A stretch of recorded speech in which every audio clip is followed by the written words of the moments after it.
Hello, I want to go over the first few steps in the building of the RFM M109A7 Paladin, a US 155 millimeter self-propelled howitzer that is the newest iteration of the vehicle, if you want to call it an iteration, because so much of it has been changed since the original M109 that it's practically an entirely different vehicle, but we'll get to that. Anyways, here's the cover art, and I'm going to go over some of this real quick. Couple of things. One, I have been burnt out for about the past 6 months in doing model stuff, so I've just kind of been bouncing around. I've put a few videos up, I've done a little bit of work, but I've kind of burned out. So hopefully with the start of this, I'll be getting back into it and there'll be more videos, more new stuff, things like that. Just wanted to get that out. Two, I want to go over a couple of things with the kit that are a little perplexing or unnecessary, or however you want to put it. So with that, I've got the instructions laid underneath me. We're going to go through what's needed to do the suspension, because I am working on making a new set of really easy to use T161 tracks, the new Bradley tracks, double padded, double pin tracks that they've put onto the M109. And there's a fun fact: M109 suspension and Bradley suspension are essentially the same thing for quite a long time, as in road wheels, or moving on later on it became the same track system. I guess that's not really important right now. The important thing is that it's all T161 tracks, and RFM's multi-piece track system in the kit is it takes a little bit of work. I'm not a fan of it myself, hence why I'm doing this. All right, so the first thing, this is me doing all the parts necessary, cleaned them up, snipped them off, put them in this nice little handy dandy. It's been nice, so then I can at least do a little bit of work while I'm running around like crazy. The first step involves adding torsion bars to a center piece that gets glued down to the lower hull. And my question to RFM and to everybody out there is why? Why is this necessary beyond just padding part levels? I know I'm probably going to get yelled at. I don't care. But here's your torsion bar that you get. It's got a half round key on each end. There's no difference in orientation. So I'm going to just hand hold this in the center, because I haven't decided right up to this moment if I'm going to actually use this or not. I'm kind of annoyed, but anyways. So, okay, there's the deal. You put this in here, set it up so that it's keyed.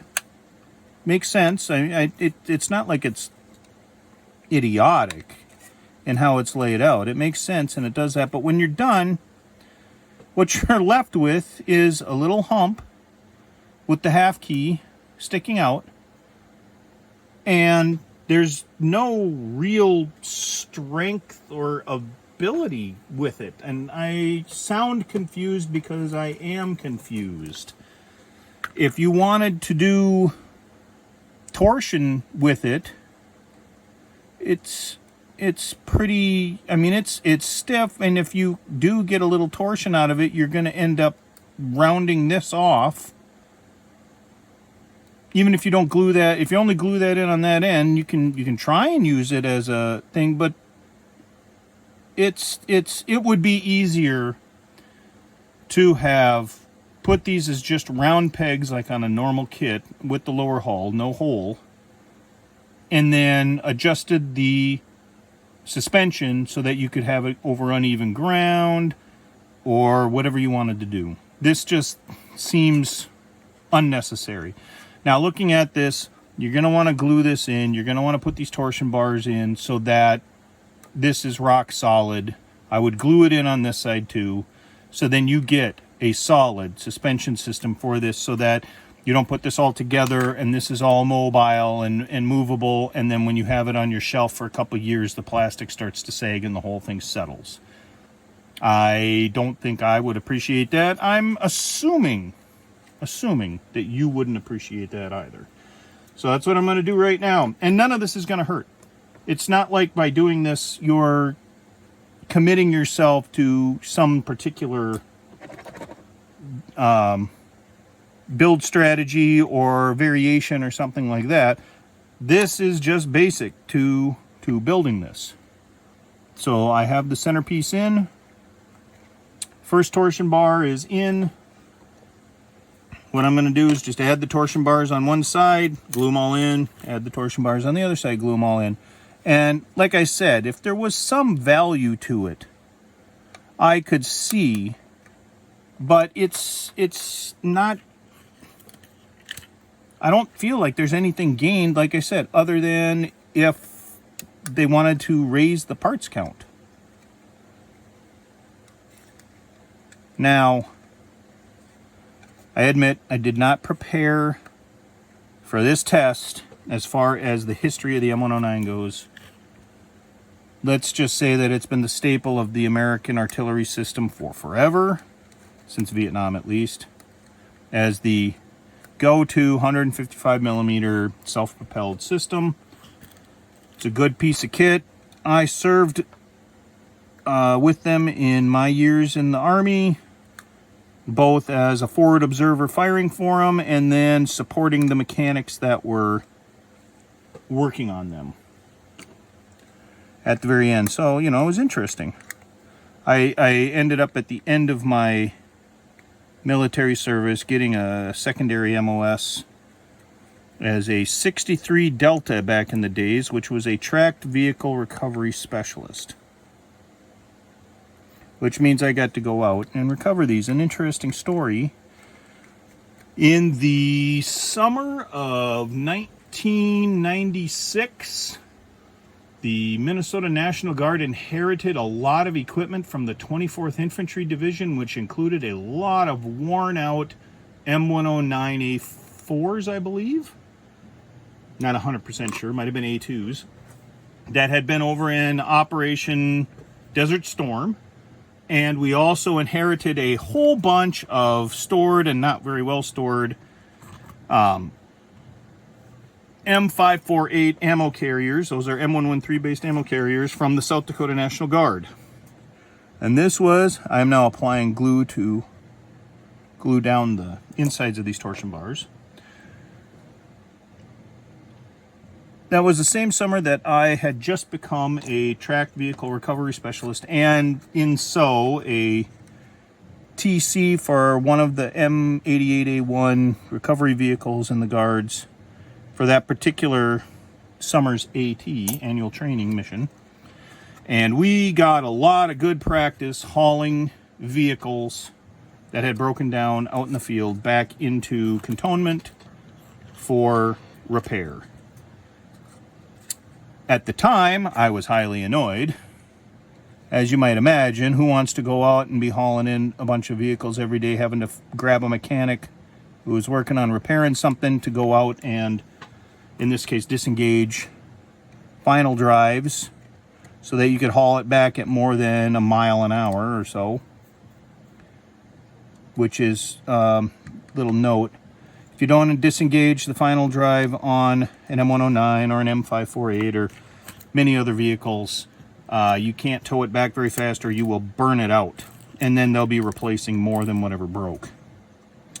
This was also the time when I found out that on the back of an M88, there is a deflector panel, which we weren't quite sure what it was there for. Nobody really mentioned it until we got out there to do our first recovery of an M109, and the diesel exhaust off the M88A1 was incredibly hot, to like feeling like you were getting burned, and that deflector was there to divert the exhaust from those big old diesel engines or that big diesel engine, off of the person and up into the air, so you could actually attach the tow bars and get the hell out of there. I can imagine it would be even more fun under combat conditions. Regardless, that was my experience. But those vehicles compared to this were absolutely, they're different. So why do I say that? Well, with the M109A6, they changed the turret completely. Same hull as previous M109s, you know, with some changes obviously, but same hull, different turret. Now they have a new hull as well, which is based much more on, I'm going to say the Bradley family of vehicles, but I believe it's on the FMTV, the new infantry carrier that they're trying to standardize on, based on the improved Bradley type chassis. Now, these are just the general sweepings of a conversation. I'm not very how would I put it? I'm not very detailed right this second on all the actual implications of what the changes are, what the vehicle is based on. What I do know is that this is how they were able to get a much more capable vehicle as a self-propelled artillery piece in these trying financial times for the military. All right, so that is step one done. Again, I don't think it adds any value to this particular build, especially since it doesn't say not to glue anything. This is all supposed to be glued in. So, ta-da, you've spent all that time with what could have been just molded in. As has been pointed out by other people, there should be some different slight shape differences to the lower hull. I'm not concerned about that, and I know that that might annoy some people, bother some people, but what I'll say is, I'm going to snip this little molding nib off while I'm at it. People aren't really looking underneath the vehicles at contests, well, at least not the contests I want to go to. And as far as at home and that, I'm not too concerned about the underneath. It's not as visible. For the amount of work it would take to change this over and add the detail, in my opinion, not worth the effort. So that said, let's move forward. I'm not doing every detail as far as down here. I'm doing what's necessary for the suspension. So I will be skipping the toe mountings at this point, because none of this, and the flaps and the identification bracket, I believe is what that's for. That could be something else. I haven't looked that up. But all of this peripheral stuff in here, not related to suspension, I'm not worried about it. What I am worried about is these parts right here, including E66 and E53 for either side, and making sure that those get put on the correct way. But first we're going to start with the final drives right here. They only go on one way, and thankfully when you put them on, and I'll just show this, so that one's on that way, that one's on that way, you can't screw it up. They're the same thing on both sides, so there's no left right. That's nice. Just put some glue down quick, get that glued on. And yes, I am trying to move this along a little bit. Now you got to be careful if you just glued it to hold it, so that you're not pushing in on these pins, or you'll screw up this in here until it's solid. And you'll notice that these are offset, so these are torsion bars on this. Unlike in the previous build, the M10 Booker, which just recently came out, not from RFM, but it came out as a kit, that has offsetted suspension, because that's hydropneumatic. And the newest iteration of the Bradley is also hydromatic, so you would not have these offset. These are just reservoirs. For the hydropneumatic suspension, there would be no bars on the inside. Just neither here nor there. So that gets me those parts right there. I don't see E66 and E53, so I'm going to see if I still have them on the sprue. I believe I just forgot and missed them. So see, you can still think you're prepared for everything and miss something. So when you're building, don't feel bad. Although for some reason I think I did get these parts. I did not. They are still on the sprue. Just to prove it. Burp, right there. The hard part is making sure that they are remembered as to which piece they are. Okay, so 53 goes on one side and 66 goes on the other.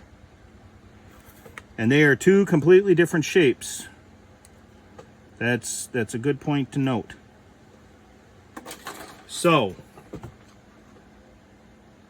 53 is just this handle looking piece. Looks kind of like a toilet flush handle. Put that on this side. And part 66, E66 looks like a much larger base with a toilet flush handle. I am not sure why, but what I am sure is that that's how it goes. So I'm going to clean this up.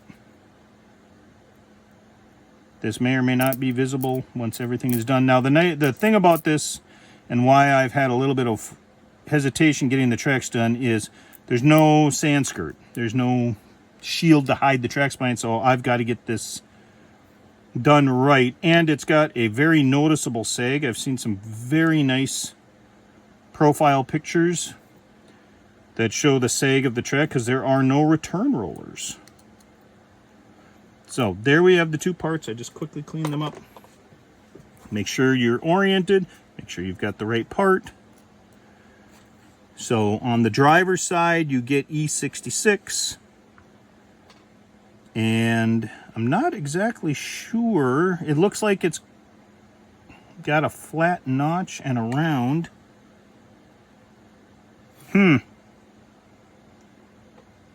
Oh, it does. So there is a flat edge to it, so but it's going to go like that. I was looking at the pin that went in. I was not 100% convinced that there was a flat side to it.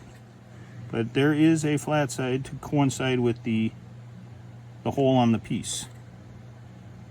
So there's that. There is a little bit of maneuverability with that, but that's the way that is. So this is where just the handle looking, the toilet handlebar looking one goes. I am not certain what this piece does. All I'm certain of is that the nub is really long on this one, like it's supposed to go through another thick part. But that thick piece right there, that is not there. And there is nothing that indicates that they're missing a part that needs to be on there. Screw E. I don't see anything on here that would be in the shape right there like it's supposed to go through. Like I said, like it'd be a two-piecer. So that is what that's supposed to look like. And I apologize for the wobbling. But that will get you to that point. Now we just have all the road wheel arms. And the important thing to note is that it wants you to put 5 of the 6 road wheel arms on. In this case, D18 on the driver's side. But there are 6 of D18 on the sprue. So you've got to remember to stop and not put it on. The second thing is, as has been pointed out, this is this D18? No, this is the other one. Just a moment. This is part D18 right here. Road wheel arm. The U.S. Army in an effort to be more cost conscious, or to make the logistics train smaller, or to just make life easier, decided that all of the road wheel arms should instead have the mounting for a shock absorber. On this particular vehicle, only the last position gets a shock absorber that I'm aware of. I have to look again.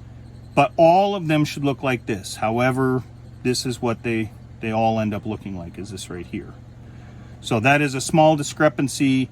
I am not 100% sure how to deal with that. I mean, I could do a 3D printed part that would be just this little hump and maybe a little bit forward, and you could glue them on there. But again, are you gonna look underneath the vehicle and see it? Seems like a lot of work for a small amount of fix. I could redo the entire road wheel arm and 3D print it, but that's a lot of work for a small fix. I'll continue thinking about that. So anyhow, what you want to do is locate these on, and like I said, I'm not sure how you're gaining anything on here with this road wheel arm, because if you didn't glue, everything's supposed to be glued down. If that's not glued down through the hole and you've got some twist, sure, but you're twisting plastic. That's not good for its strength. So at this point in time, like I said, I'm just going to put these on and then I will glue them. I want a generally neutral established vehicle, one that is, let's just say, fully combat loaded, but sitting in a parking lot having just gone through the wash rack. That's my aim with how I want the orientation of the suspension, how I want the setup of the vehicle. I don't want to show one that has been out in the field and blown a sprocket or a shock, or is going over rough terrain. This thing is in a parking lot somewhere.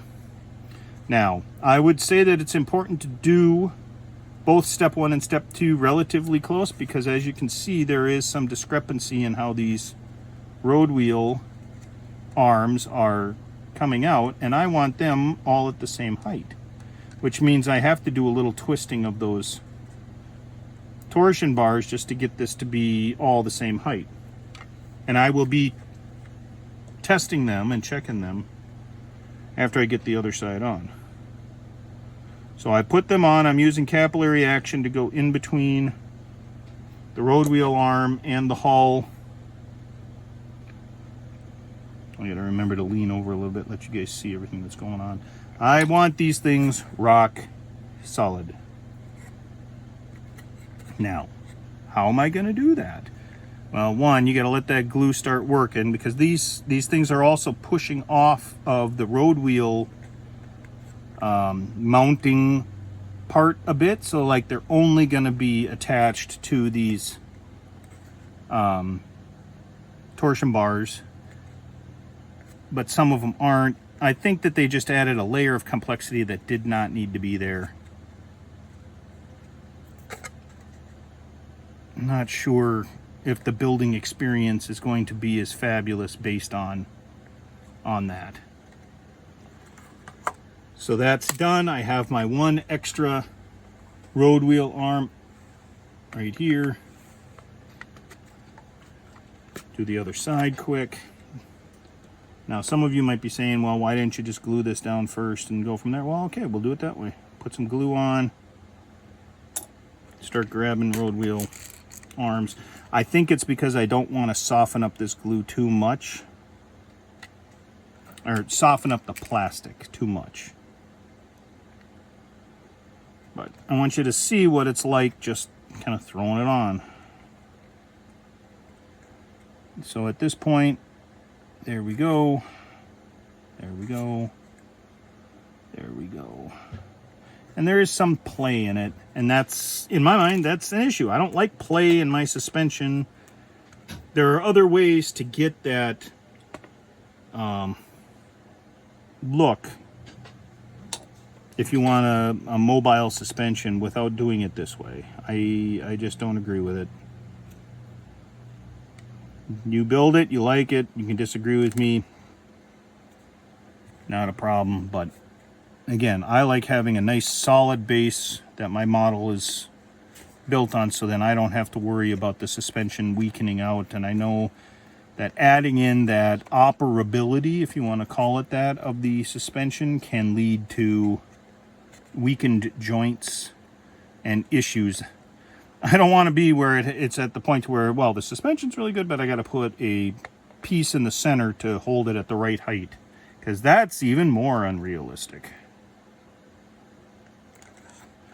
in my opinion. Never saw an artillery piece that was settled down on a block in the center of its hull to keep the suspension up. That said, that is what's needed for step 2 right there. At this point, because of the way that this is set up, what I want to do is take my steel ruler here, and I use steel because it's not going to be bent, and just check between them all to see how they're doing. Now this is still a little soft, as I would call it, meaning that things still move a little bit more than I would want them to just by touching it. I want this to solidify up and be a little bit tougher, so then when I do make my adjustments, they stay. See what I mean? Every time it all just kind of folds with it.